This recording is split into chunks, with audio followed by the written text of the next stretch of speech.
Le mariage n'est pas un jeu de pouvoir. Accepte les règles ou reste en solo.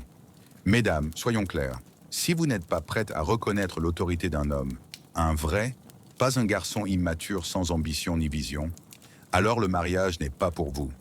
Oubliez les rêves de robes blanches et de serments romantiques. Le mariage, ce n'est pas une arène où l'on débat pour imposer ses idées, comme dans une élection démocratique. Ce n'est pas un espace où chacun fait campagne pour défendre son point de vue. Non, le mariage, c'est une alliance, un partenariat avec des règles claires, une structure qui demande de l'harmonie et de l'ordre. Si vous êtes de celles qui veulent tout contrôler, qui refusent d'écouter, qui pensent qu'un homme qui s'exprime avec assurance cherche à vous dominer, alors restez où vous êtes. Restez avec votre liberté totale, vos décisions en solo, peut-être même sous le toit de votre maman. Ou mieux encore, restez seul. Parce que le mariage, c'est autre chose.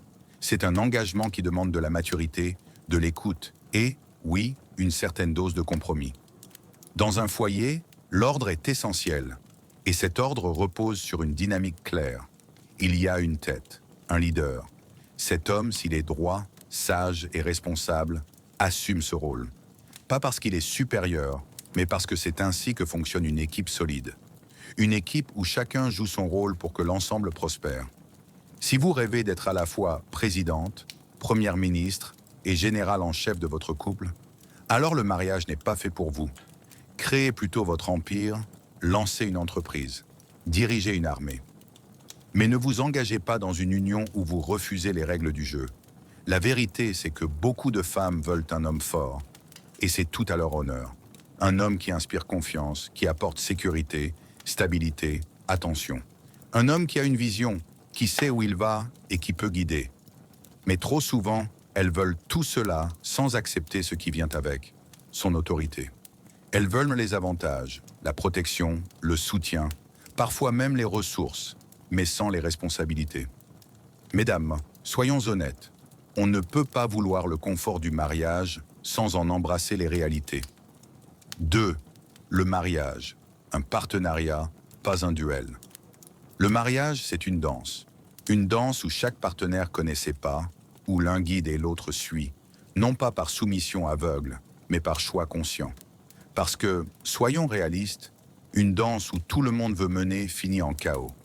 Les pieds s'en mêlent, la musique s'arrête et l'harmonie disparaît. Dans un foyer, cette harmonie est cruciale.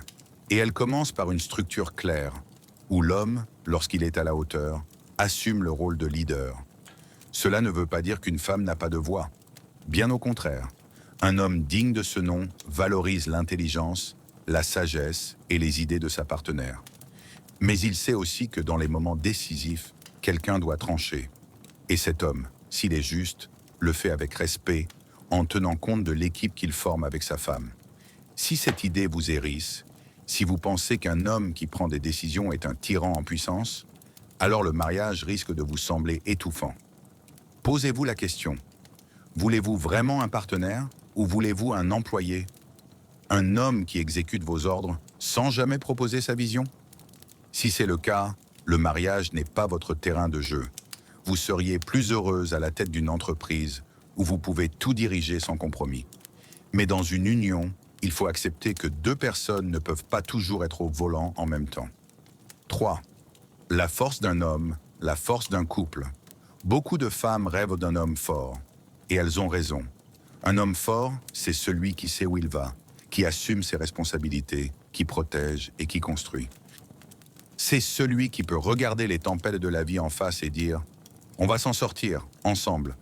Cet homme-là inspire confiance, il est un roc. Mais cette force vient avec une réalité. Un homme fort a une vision, et cette vision s'accompagne d'une autorité naturelle. Vouloir un homme fort sans accepter son autorité, c'est comme vouloir un chef cuisinier sans goûter son plat. Vous ne pouvez pas demander sa présence, sa protection, son soutien et rejeter ses décisions. C'est un tout. Un homme fort ne se contente pas d'être un décor dans votre vie. Il agit, il décide, il guide. Et si vous n'êtes pas prête à marcher à ses côtés, à respecter son rôle tout en apportant votre propre force, alors le mariage n'est pas pour vous. 4. La solitude, un choix respectable, mais pas un compromis. Ne vous méprenez pas, rester seul n'est pas un échec, c'est un choix.